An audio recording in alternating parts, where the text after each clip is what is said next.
welcome to another episode of the Lei'd Back Life podcast, where we talk about how to love entrepreneurship, life, and improve daily.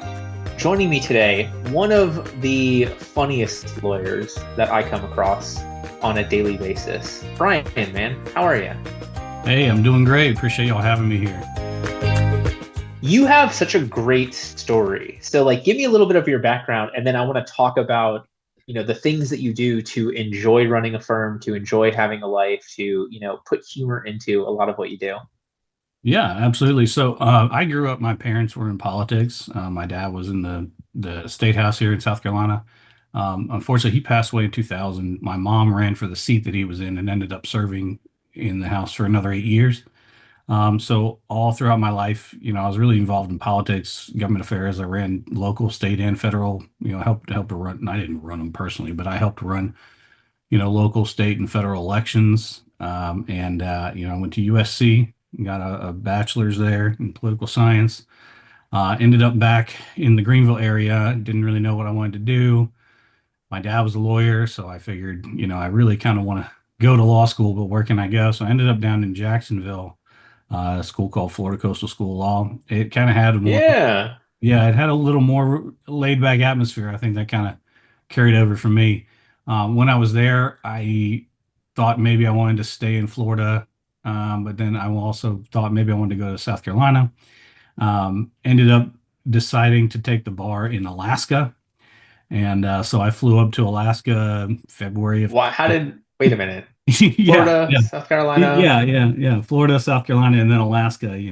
I had a friend that was in law school with me, and she said, "Yeah, you should look at the Alaska bar." And I was like, "That's pretty funny." And she said, they got reciprocity with like 43 other jurisdictions. So you have active license Ah, for 5 years, you can waive in. You don't have to take the bar again.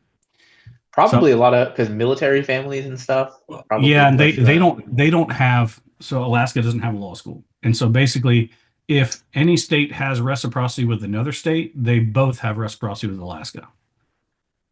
So Gotcha. I flew up there end of February 2012. It was very cold. Took the bar exam in a church gymnasium with about 60 people. Snow plows driving by, and it's the only time I've ever been to Alaska. I flew back to Florida, got the results, found out I passed the weekend of law school graduation, which was really cool. And then was applying for jobs there, decided I wanted to go up to DC and do a master's of law. So I did that at American University.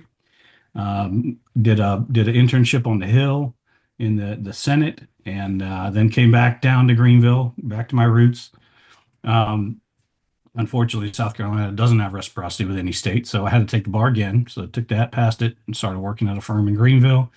Ended up, Not as cold for the Greenville not crowd, as right? it was not as cold, but it was a far larger room. But ended up down in Charleston, was bouncing around. It did real estate. I got my real estate license for a little bit, and decided I missed client interaction, missed actually physically helping somebody through difficult times of their life. So I started my own firm in October 2018. I started it virtually. So we were ahead of the curve on when the whole pandemic hit. We had the virtual thing kind of figured out, and so after a while, we were in Charleston, met my wife, and we got married and decided, she was from around the Fletcher, North Carolina area. I was from Greenville. So we figured, why don't we come back up to Greenville since I can work wherever. So that's where we are. And yeah, it's been a fun ride, but it's definitely had its ups and downs. Marketing is always one of the tricky parts of a law firm, and I see a bunch of people with their marketing efforts. And so I thought maybe if I, put in some personal touch, people could see, I'm not just an attorney, I'm actually a person too.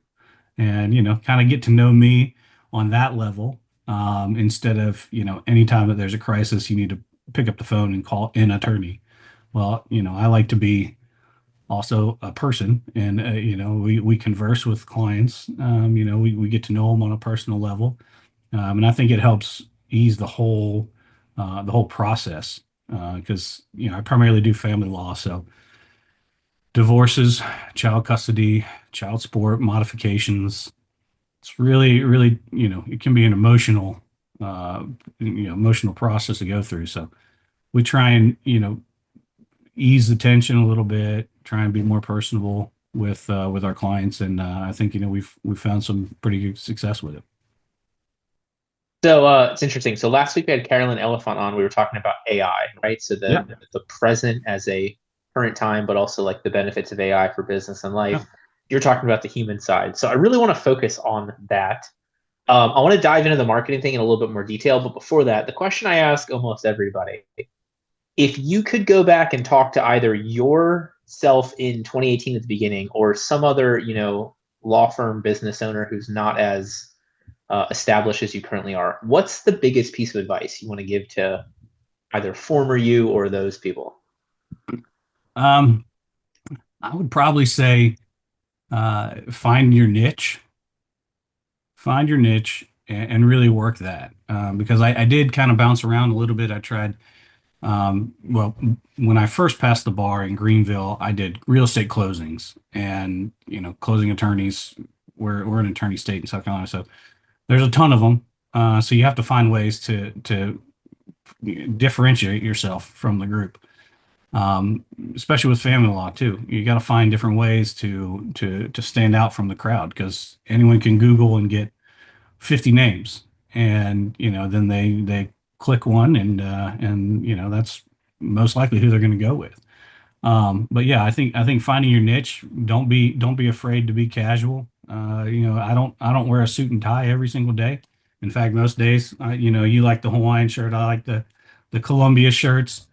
Most days I'm in Columbia shirts, and I have no problem dressing up, but I would prefer to be a little more relaxed when I'm just in my office. And I work from home, so I don't interact with clients in my office. So anytime I need to interact, I can go do that. But keep it relaxed. You don't have to be stuffy. You don't have to be given this presence that you don't. If that's your personality and you don't feel like it, don't do it. So your personality always strikes me as, humorous. I mean, that's similar to me. So I mean Thank it you. as a compliment. Yeah. Yeah, right.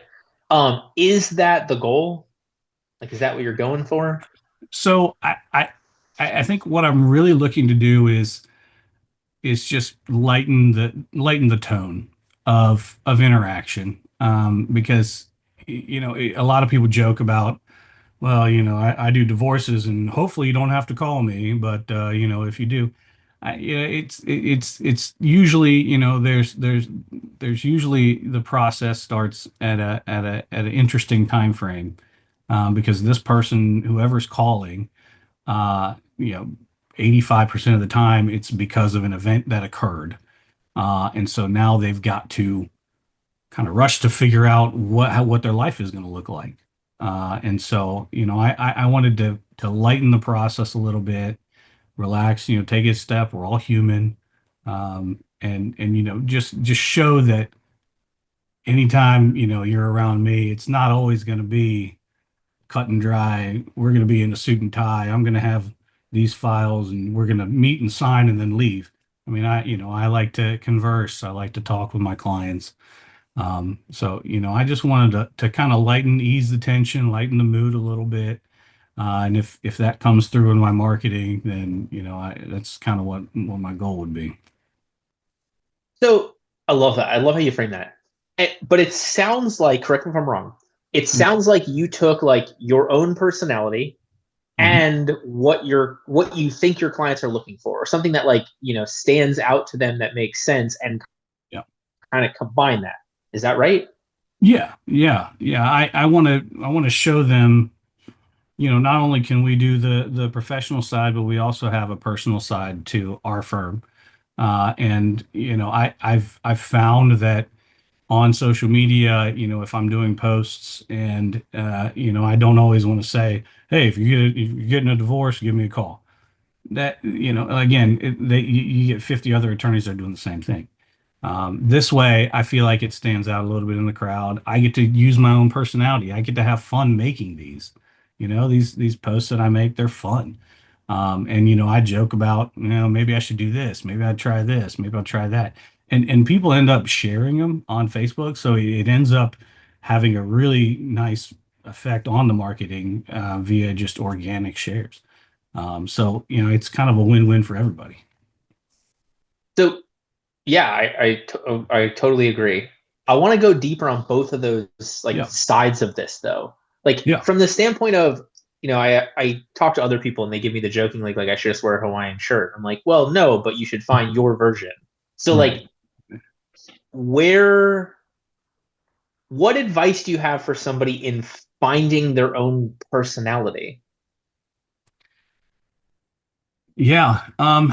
I think I think what you should do is kind of look at what do you do on Saturdays and Sundays when you're not at the office. I like to hang out in a Columbia shirt and watch college football, maybe play golf, and so how can I portray the fact that I'm not always sitting at the office waiting for a client to call me? I am a person, I have a life as well. And so, just showing that you enjoy life, you enjoy humor, showing off that type of your personality, I think, really benefits in just an organic way in the marketing. And it doesn't always have to be this cut and dry. I'm trying to make this post to get clicks. I'm trying to do this. I make posts that might get one like, and that one like is me. But I also make posts that, get shared, 30 times and have a reach of a few thousand in my local area. And so that name ID helps. And all I'm doing is I'm letting people see, how I act on Saturdays and Sundays when I'm not in the office sitting here. I just like to show that to people. And I enjoy golf. I enjoy college football. I like to barbecue, cook, bake, and so any way I can incorporate some parts of that part of my personality into marketing, I think is very beneficial. I love that idea of just like, hey, what does a good weekend look like? Like let's Yeah, work some of that stuff in.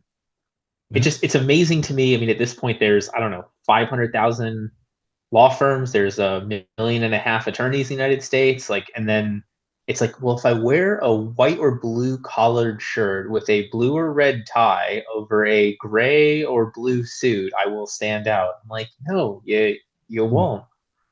Uh, Um, what I mean, other than the weekend thing, any other advice or insight for people to be yeah, I don't want to say be unique, share their uniqueness. yeah, yeah. So I'm a punny kind of guy, right? I like puns. I like dad jokes, those kinds of things. So a lot of my social media posting recently has kind of been a kind of a riff off, some sort of viral moment or some viral sensation or picture or something that's trending.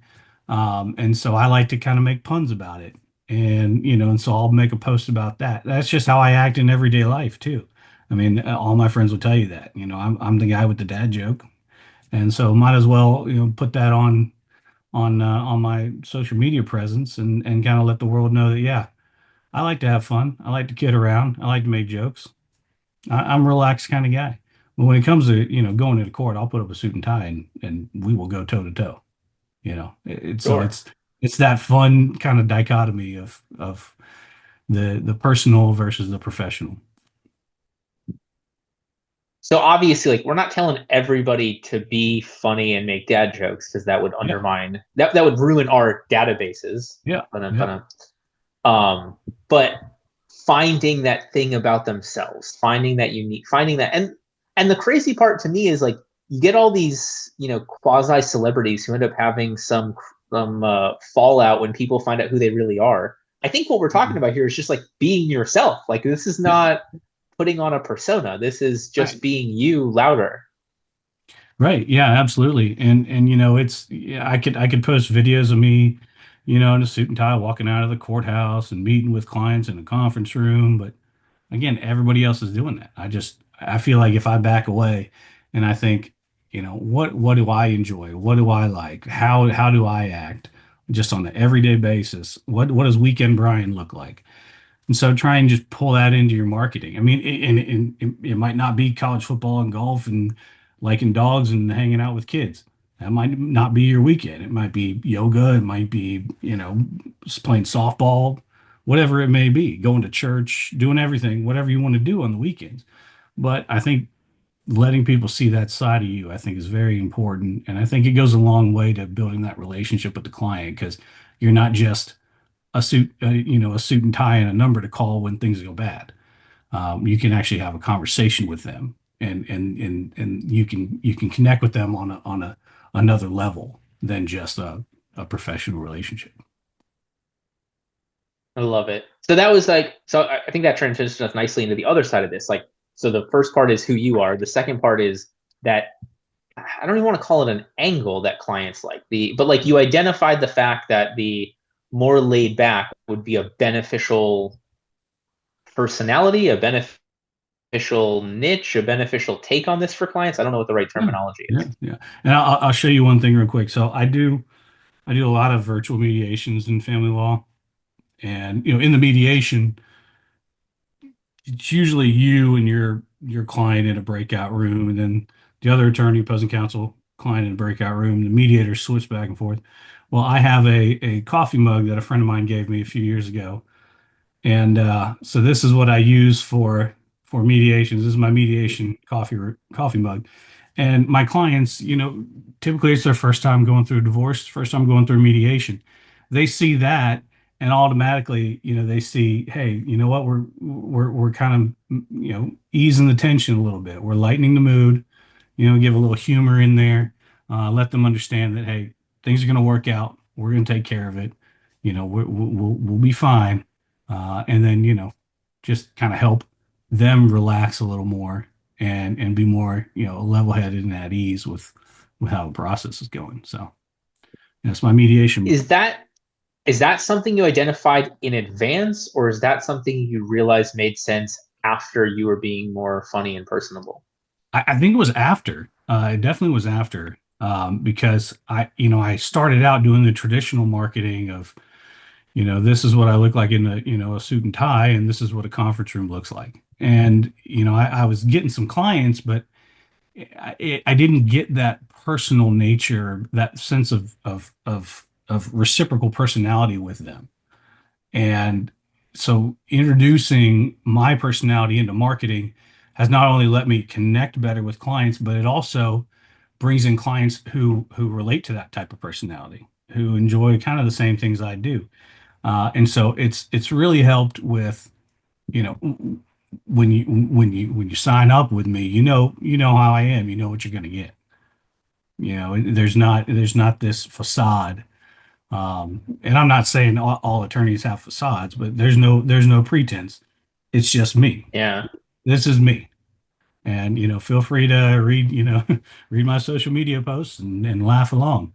But it's that's who I am. And so I didn't want clients to think that I was something other than what I portray. I mean, what you see is what you get. Well, it's interesting because I share this story. I had a referral source of mine who was like, there are certain clients that I know I can't send to you. And every time I like share that story, everyone's like, "Oh, that's terrible." I was like, "What do you mean that's terrible? That's great." So twofold. One, they know this person isn't going to get along with us, so they're Mm. skipping that problem. Two, they know me well enough that they know like what type of person that is. Like that Yeah, to me, yeah. that's a great story. Absolutely. Yeah, no, that's probably the best compliment you could get. Yeah. People identify and understand your personality. So then if they have somebody that comes in and they want to refer it out and they know that, yeah, that might work out, they'll send it along. But yeah, I mean, I go through the same thing too. I definitely weed out when I'm talking to people who I just, feel like we wouldn't really get along that well as far as going through the process together. Um, they may not kind of vibe with me, to use a modern term, right? Just different vibes. But yeah, I mean, I do the same thing. So yeah. So I use this as an ice cream analogy, right? Hmm. If I was hosting an ice cream party for 100 people, what flavor would I offer? Yeah. Yeah. Vanilla, chocolate, something Right. like that, right? Yeah. But Yeah. like, when's the last time, if you go out to buy ice cream for yourself, like I have Yeah. never ordered vanilla ice cream No. ever as when I had the choice. It Right. was cookies and cream, it was chocolate chip cookie dough, it was moose tracks, it was whatever. Yeah. And it's weird to me how many business owners are like, well, it should be vanilla and don't bother anybody. I'm like, but then nobody picks you. Like they have the choice of thousands of options. Be Yeah, weird, be Rocky Road, yeah, be whatever. yeah, yeah. I'm a big fan of mint chocolate chip myself, and See, there we go. yeah, and my wife doesn't like it. One of the boys doesn't like it. So me and the other my other son, we get to split the carton together. But that's what a good personal brand is, right? It's Yeah, that it's the one that's like, oh, this isn't my kind of flavor. Because for the people that it is, like, you're going the extra mile for the good mint chocolate chip. yeah, yeah, absolutely, absolutely. And I think people like having that where they can feel comfortable picking their mint chocolate chip.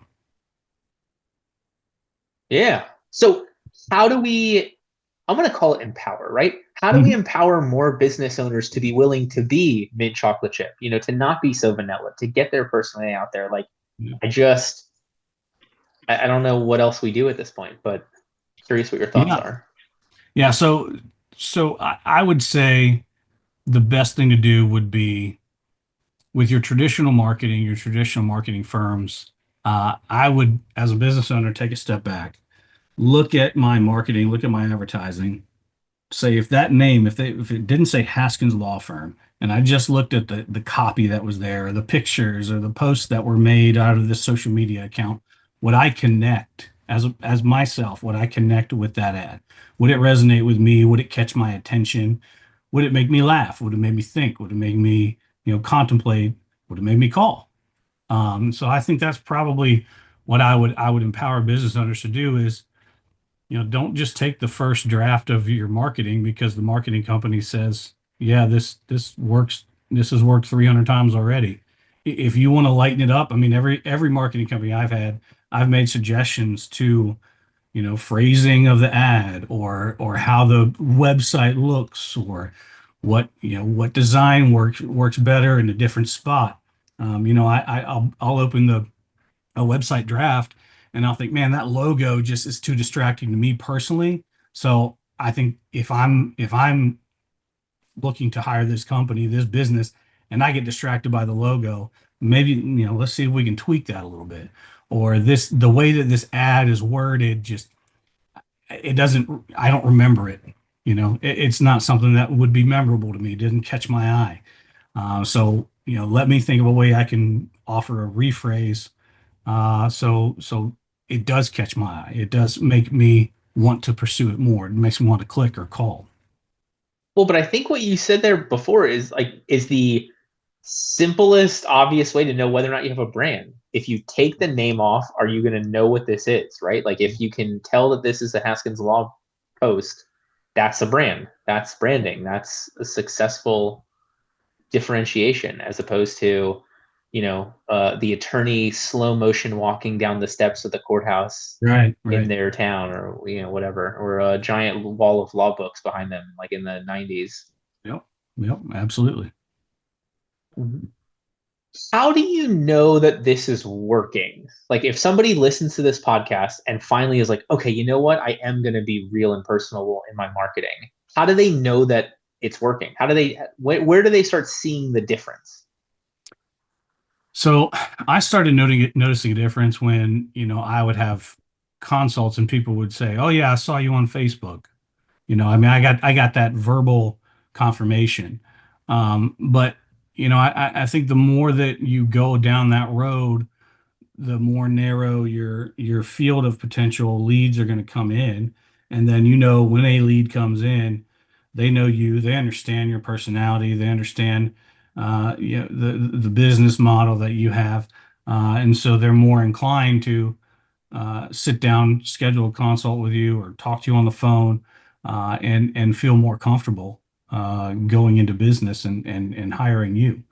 Now, as far as any other company, I think maybe just tracking revenue, I think is probably an easy way to judge whether or not something's working. Well, sure, but like, But I mean, the thing I always tell people is I started liking my clients. yeah, Like yeah, these were clients who were coming in because they liked my vibe, my yeah, natural yeah, yeah. inclinations. I started liking them. We started having more to talk about. Like it was interesting to see that as a benefit I did not expect. Yeah, yeah. And what I've found out too is, you know, it eases it eases the conversation, and it kind of sets the tone as well. That this is not, when I send you an email, or when I call with an update or whatever, if somebody gets a phone call from their attorney, they automatically think, oh, something's wrong, something bad happened, I need to go take care of this. Well, I think, then they see, Haskins Law Firm phone number come in. Okay, hey, yeah, it's my attorney. Hey, Brian, how you going? And that's another thing. I let clients call me Brian. They don't have to call me attorney, Mr. Haskins, anything. I'm Brian. So, yeah. So, I think it definitely helps overall. And like you were saying, you get the clients that you want to work with too. You get the clients that come in that are on the same plane, have the same vibes, and you guys can work well together. Anything else from this from the marketing side? Then I want to sort of transition to the running the law firm day to day type stuff. Yeah.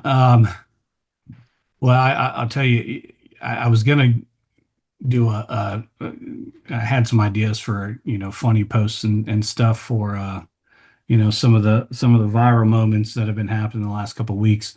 And then one of them, kind of, it was a viral moment and then completely switched, and there was a lot of backlash to it.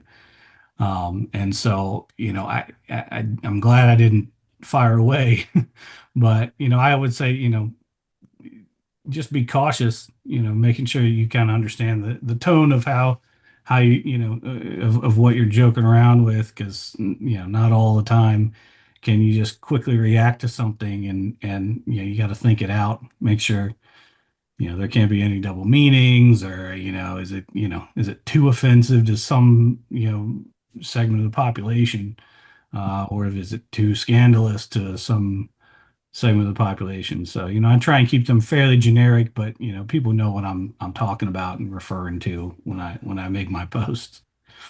I mean, my thought process is if it happens at a Coldplay concert, it's not that offensive to Oh anyone. yeah. Like Yeah, that's yeah. the That one ultimate was fair game. I viral fired away on moment. that one. I fired away on that one. And that one, yeah, I got some good responses from that. And I actually, funny enough, I had Facebook friends of mine messaging me saying, I can't wait to see what your post is going to be about this. There And you go. so that is another way. I think, if you have that personality, and people, anytime they see a viral moment, they're like, I wonder what Brian's going to post about this. Yeah, let's see. So Dude, you're start to living get rent that in free in their ready. brain. Yeah. Yeah. All right. So this week you're watching this on a Tuesday, or this comes out on a Tuesday.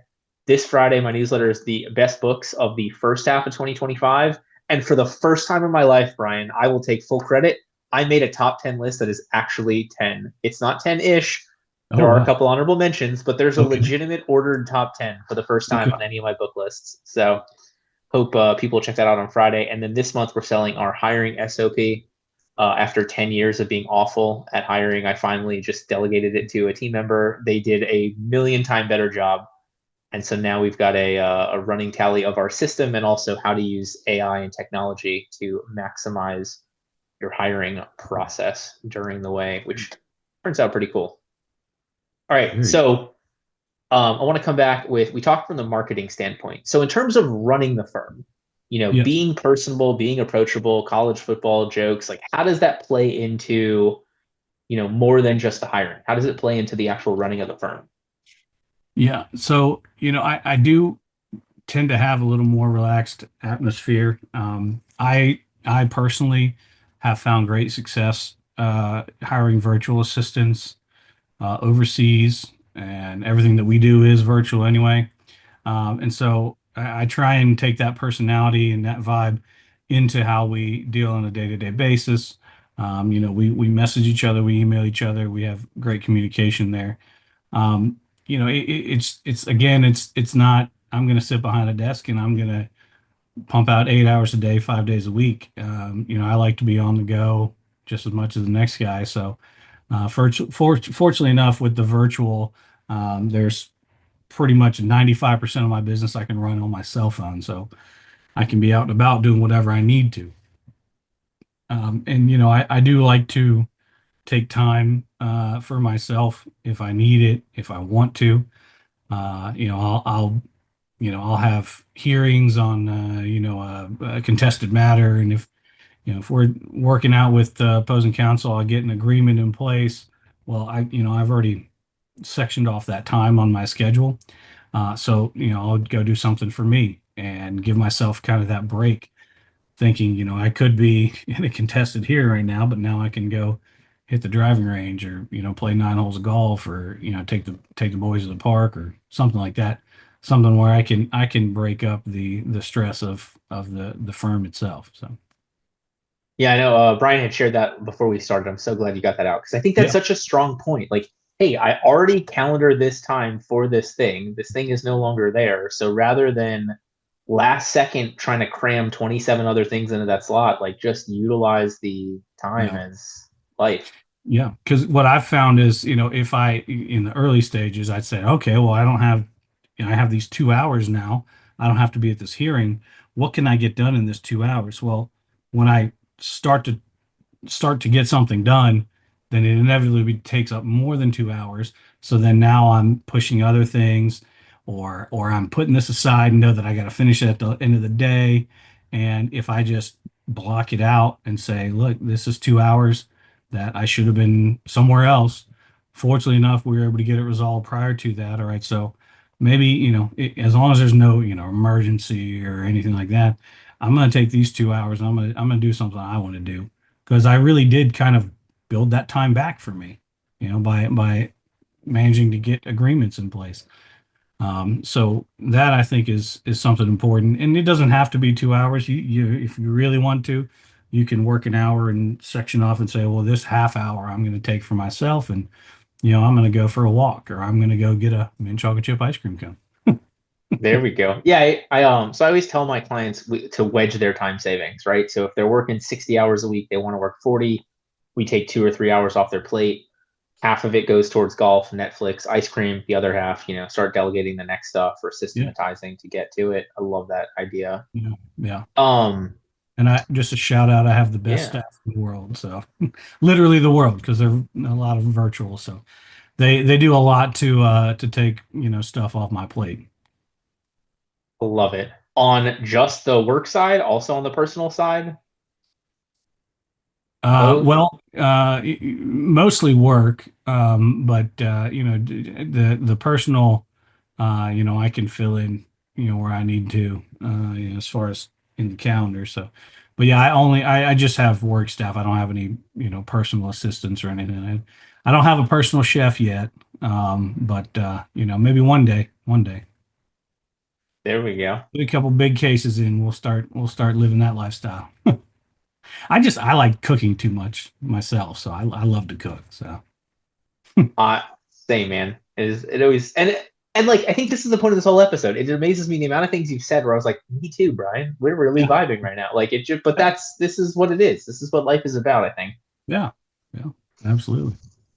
So in terms of, we talked a little bit about the utilizing the free time as things open up. We talked about some of the marketing stuff from from the perspective of like having a life being more personable. Do you find yourself like I almost find myself living a better life, not to create better content, but like knowing that it also will. Like if I sit in my house all day, I don't have a good story. If I go Mhm. out and like the craziest random thing happens, whatever it is, like to me that is more fun and then also helps me convey that to a client in a coaching meeting, share it on a post, those kind of things. Do you find yourself in the same way? Yeah, yeah. And I'll just give you one example. You referenced it earlier. On my business page, I have a picture of me standing behind a very large dental retainer, and I was able to utilize that into a pun about law firm retainers. Well, that's on the High Line in New York City. And we were walking along there, and I saw that, and something in the back of my mind said, "Hey, I need to get a picture of this. This would be a hilarious post." And so, I was out and about. I saw something that I could relate to my business, and I've had a lot of fun doing it. So, when I'm out, I like to enjoy being out and kind of put business aside, but sometimes that opportunity is just literally right in front of you. You got to go for it. So, I don't go out looking to find something. And usually when I look to go find something, I don't find it. So I just Yeah. and I like to take the boys to the park. We go play golf. We go downtown. There's a beautiful park in downtown Greenville. It's got a splash pad area, and so we go down there, and it's a lot of fun. A lot of fun. So So I love that. And I want to take this, I want to tie to something you said earlier, because you talked about like, oh, it's all virtual. I can run most of my business from my phone. What advice, like, how do you get people to use that as a positive? Because there's so many people I talk to where like the fact that I'm virtual, I work from home, like means they're working 16 hours a day or open to it. yeah, How do you make the differentiation? How do you stop yourself from just checking the phone, going into the email, whatever it is?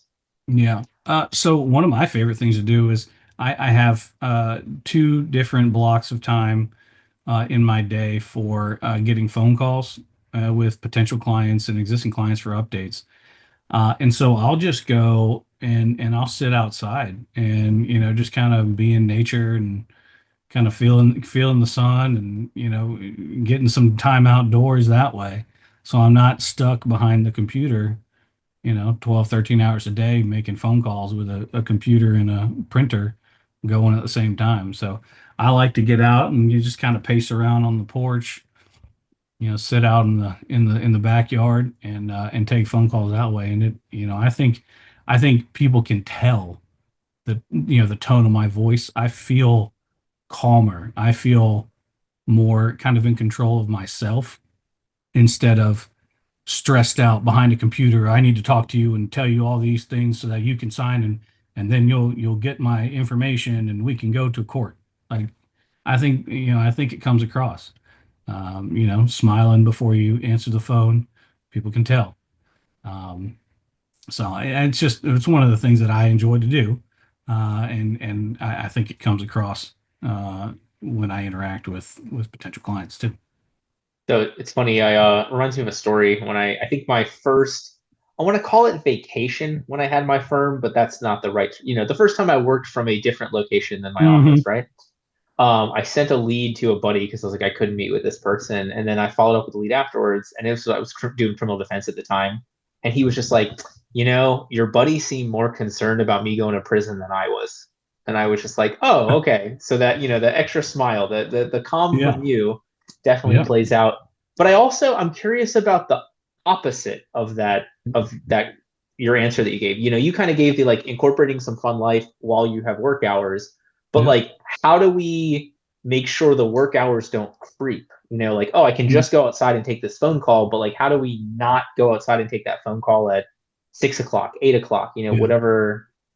Yeah, yeah. So I have a personal cell phone. I don't give that number out to potential clients or leads or anybody. Everything's run through the business lines.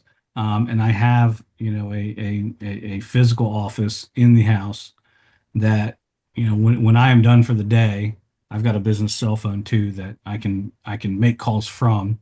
But if people call it, it rings to the virtual reception service.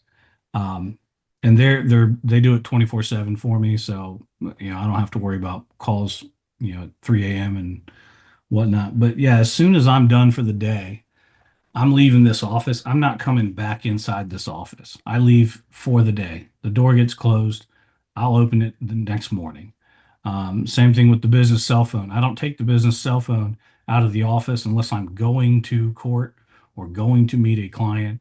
And I don't, I think I may have been in the office room once or twice on a weekend this year, mainly because our family printer is up here too. So we come in here and get a form to fill out for tennis lessons or whatever. Right. But I'm I always like, don't, it's 2025. I should be able to e-sign everything. Why do I need right, ink and exactly. paper? Come on. But yeah, I really, and in the very beginning, I struggled with this big time because I didn't have money for a designated virtual receptionist, a business line, everything. So it was on my cell phone, and people were texting me all day. And so as soon as I was able to break that habit, that work-life balance got a lot easier, a lot easier because I'll get an email that somebody called, but the receptionist schedules them for me. And so if they have an appointment, I'll call you tomorrow morning, and I'll be outside in my backyard watching the birds. So I mean, it's interesting because like ultimately, I would say you built the boundaries that you could as you could build them. Yeah, yeah, yeah. And even now, I think I'll get an email after hours, but I think my clients understand when I'm responding, when I'm calling them. And the other thing is, I have people that they'll have an appointment, and they'll say, well, yeah, can you call me back? I'm at work. And I'm like, well, I'm at work too. This is my work. And you were the one that said that this time would be acceptable to talk with me. So I stick straight to my time block for appointments and phone calls. And I don't mess with anything outside. So on Friday afternoons, I might cut out at 4:30, 5 o'clock, close that door. I'm downstairs, getting stuff prepped for dinner or whatever activity we got that night. I'm not coming back in here until Monday morning. And I you just, dig it. you just got to do it. You just got to do it. You won't do it until you do it. Yeah. Well, And and then I think the more you do it, the easier. Like the yeah, more you don't check your email for 12 hours and nothing bad happens, the easier it is to not check your email for 13 hours before eventually you get to 16 hours or maybe even more. yeah, yeah. And family law is always interesting, especially around holidays, because you got a lot of visitation exchanges. But it's your holiday too. So you got to just trust that your clients, understand what's going on with their case, know when, times and dates are supposed to occur.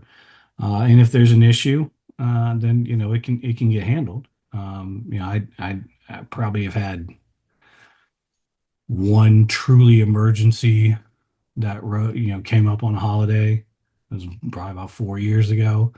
That seemed more of an emergency than it really was. And then about 2 or 3 hours later, it was fine. And I got those messages on Monday when I got back into the office. And that's how I like to be. Well, I also think the clients that saw your marketing, Yeah. feel like they know you, wanted to hire you, are going to give you that space and trust you more Mhm. than the Yeah. person who's like, well, I just, I went down Google, I called the first four people and you were the cheapest. Like, you don't Yeah. need to have a holiday. No, no, no, definitely not. Definitely not. So, yeah, they should know me well enough and know our interaction well enough that it should be fine and things are going to work out. So, Awesome. All right, so we're going to come back to Brian for his final thoughts. I want to talk about next week's episode. Y'all are checking this one out. It is September 2nd. So next week on September 9th, we'll have Josh Barron on. Josh is out of Utah, does a ton on referrals, has a great story about getting rid of, hundreds of thousands of dollars of marketing, digital, and just go into more of a person-to-person thing. So super excited for that chat yeah, yeah. next week. In the meantime, though, Brian, what final thoughts? Someone who's been listening for 50 or so minutes, loves what you're saying, wants to connect more, wants to have a big takeaway. Like, what's the best way for them to see this in action? And then, what can we leave them with? Yeah. Um, so, if you're part of a firm, you're thinking about starting out your own, what I did was I left and I just did it. And the next morning, I woke up, I looked in the mirror, I was like, what in the world did I just do? And then I realized, you know what? I did it, so now I got to do it. I got to make it work. And it took a lot. It took a lot, but yeah, it was definitely worth it. I would probably advise somebody who was wanting to do kind of their own firm and grow their own company and marketing and clients. Um, Before you make that leap, I would reach out to anybody and everybody that could give advice and go buy a lot of lunches and get those words of wisdom because those guys made mistakes, those people made mistakes as well, and there are things that they wish that they told themselves 30 years ago. So soak it up and have a a little bit better of a plan than I did when I started my firm. But it So worked out. It worked out. I want to take that a step farther though, because I Yeah. was a prosecutor before I opened up my Okay. firm as criminal Yep. defense. So I had a ton of defense attorneys that like I sat down with probably 30 people. I wish I'd asked them more questions though about their life and if they were happy.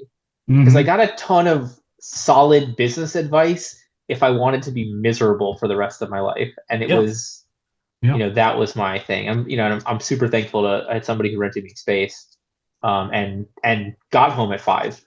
Was home to see his kids, and like that was really the thing that like was eye opening to me because everybody else that a lot of the other people I talked to were just like, it's a calling, it's important, always be available, be there, and then unfortunately a lot of them are burned out. So Yeah. Yeah. Yeah. And um, you oh sorry. you might, yeah, you might go through that, feeling. I've definitely felt that a time or two. I leave a hearing where I just, got my teeth kicked in and think, man, what am I even doing here? And then I kept reminding myself, there are people out there who are looking for an attorney that can be personable with them, that's not a stuffy suit and tie, who can help them out, understand every part of this process because it is complicated, and they can feel at ease with the whole decision making and the whole case itself. So I just remind myself that there are people out there who are like me, who, want to understand what it is their life's going to look like after, after a divorce, after their car accident. And they need somebody who can relate to them and put things in their perspective and help them understand what it is that we're looking at facing together. I love that. So for people to see this in action, what's the best place for them to connect with you, follow you, see the posts, get some great Yeah. dad jokes? Yeah. So my website is haskins.law, and on Facebook, it's Haskins Law Firm. On Instagram, it's Bryan Haskins ESQ and Haskins Law Firm LLC. You can check us out there, and the Facebook posts are all up there. Hopefully, one or two resonate, and if you have any ideas, feel free to message me on Facebook there or Instagram as well. Always love to hear from people, and so yeah, that would be the best way to connect. Awesome. Thank you, Brian, for being with us. Thank you to Yeah. everybody who watched and listened. We'll see you back here next week for Joshua Barron's episode. In the meantime, if a multi-hour court hearing cancels between now and then, take Brian's suggestion, go play some golf, watch a movie, spend some time with the kids. You already had the time blocked off, so let's use it to enjoy life. Absolutely. Thank you.